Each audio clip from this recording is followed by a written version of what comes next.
আসলে আমি god gifted. Viral হতে গেলে আসলে কপাল লাগে, ভাইরাল সবাই হতে পারে না। 2-3 বছর আগে যারা স্কিনের উপর সার্জারি করিয়েছে বা অস্ত্রোপচার করিয়েছে, হ্যাঁ চালিয়েছে, তাদের কিন্তু এখন ফেসের অবস্থা খুবই খারাপ, ফুলে ফুলে যাচ্ছে। আমার এখন বর্তমানে যে ন্যাচারাল স্কিনটা আছে, এটা 10 বছর পরেও কিন্তু থাকবে।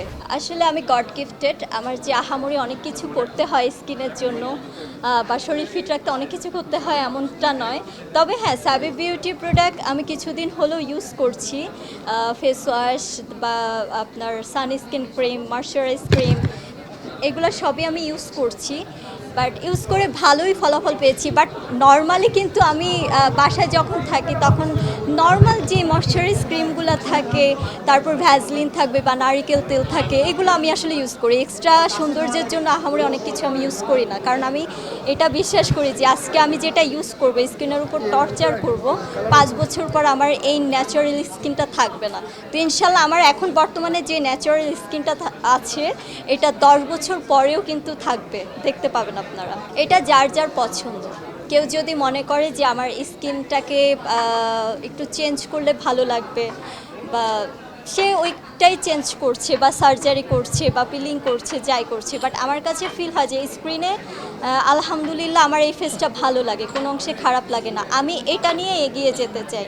আমি এই ফেসটা নিয়ে গত 7 বছর আগে এই ফেসটা নিয়ে এসেছিলাম, তখন মনে হয় আরও একটু ভালো ছিলাম। তো এই ফেসটা নিয়ে এগিয়ে যাব, যেহেতু এই পর্যায়ে আসতে পারছি, সিনেমা করতে পারছি, অ্যাজ এ হিরোইন অডিয়েন্সদের সামনে আমার নাম চলে আসছে, তো আমি এটা নিয়ে ইনশাল্লাহ আমি হিরোইন হতে পারবো এবং আমার এই মোটামুটি যে সৌন্দর্যটা আছে এটা দিয়ে দর্শকের মন জয় করতে পারবো। না, আমার এটা কখনোই মনে হয় না। যারা করে তারা, তাও আমার বিরক্ত লাগে, কারণ আমি দেখেছি যারা 2-3 বছর আগে যারা স্কিনের উপর সার্জারি করিয়েছে বা অস্ত্রোপচার করিয়েছে, হ্যাঁ চালিয়েছে, তাদের কিন্তু এখন ফেসের অবস্থা খুবই খারাপ, ফুলে ফুলে যাচ্ছে।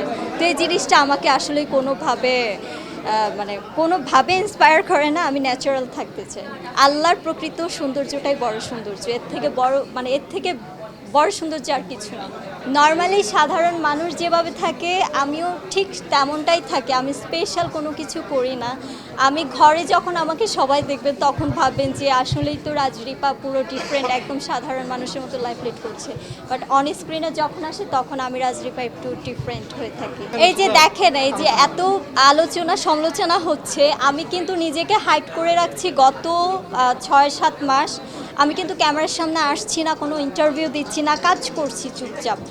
আর আমার সামনে 14 ফেব্রুয়ারি ময়না সিনেমা রিলিজ হবে জ্যাজ মাল্টিমিডিয়ার, তখন আমি অন স্ক্রিনে আসতে চেয়েছি। বাট আসলে সাডেন আসলে আমাদের এই ইভেন্টটা করা হচ্ছে সাবি বিউটির, যার কারণে অন স্ক্রিনে আসলাম। তো অনেকে ভাবে যে আমি ভাইরাল হওয়ার জন্য সবার ইন্টারভিউ দেই, কিন্তু তা না, এটা হয়ে যায়। হয়তো কেউ পছন্দ করে ভাইরাল করে, কেউ অপছন্দ করে ভাইরাল করে। আর ভাইরাল হতে গেলে আসলে কপাল লাগে, ভাইরাল সবাই হতে পারে না। স্যাবির শুরু থেকে এই পর্যন্ত আসলে তখন ছিলাম, আছি, ইনশাল্লাহ থাকবো। এবং আমাদের ওনার যে ফয়সাল আহমেদ ভাইয়া, ওনার সাথে আমি মালয়েশিয়ায় কিছুদিন আগে যাই এবং স্যাবি বিউটি প্রোডাক্টের জন্য আমি ব্র্যান্ড অ্যাম্বাসিডার সাইনিং করে আসি।